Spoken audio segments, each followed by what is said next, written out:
If you're a beekeeper, then you already know the Varroa mite. Oh yeah, it's that one nagging problem that just never seems to go away, right? Well, today, we're going to break down a surprisingly simple and safe way to fight back. And get this, it uses something you probably have in your kitchen right now. I mean, who isn't asking this question? It's a constant challenge for beekeepers everywhere. But here's the good news.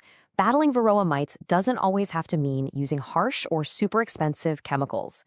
There's a much, much simpler way. And that, my friends, is where the powdered sugar method comes in. So in this explainer, we're going to walk through this simple, non-chemical treatment step by step. It's easy, it's affordable, and you know what? It's pretty darn effective. All right, let's jump right into the how-to, starting with prepping the hive. Now, full disclosure, this first step is technically optional, but I highly, highly recommend it. Why? Well, because it makes the whole treatment a whole lot more effective.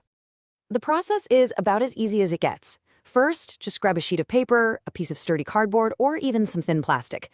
Next, you're going to coat one side of it with a nice, generous layer of Vaseline to make it all sticky. Then just slide the sticky sheet onto the bottom board of your hive, right under the frames.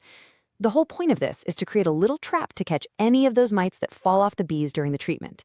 Simple, right? Okay, so our mite trap is in place. Now we can move on to the main event, the dusting method itself. This is where the magic, or, the science, really happens. Okay, so here's exactly what you're going to do. First, make sure you're using finely powdered sugar. That really fine dust-like texture is super important. Go ahead and apply a generous amount right over the tops of the frames. You really want to make sure all the bees get a good, even coating of sugar. Oh, and don't forget any bees hanging out on the inner cover. Get them too. Once you're done, just close up the hive and let it be for about 30 to 60 minutes. So we've covered the how, but you're probably wondering, why does this even work? It's just sugar, right? Well, let's break down the clever little mechanism that lets simple sugar take on such a nasty pest. Now, here's the part that might surprise you. The sugar doesn't actually kill the mites. Not at all. It's not a poison. The effect is actually way more brilliant than that, because it works with the bee's own natural instincts. The secret here is something called bee grooming behavior. You see, those tiny sugar particles are a huge annoyance to the bees. They just can't stand being covered in the stuff. So what happens? It kicks their natural cleaning instinct into overdrive. They start frantically grooming themselves and each other, and all that frenzied activity is what physically knocks the Varroa mites right off their backs. But just knowing how to dust isn't quite enough. If you really want the best results, you've got to be smart about when you do it.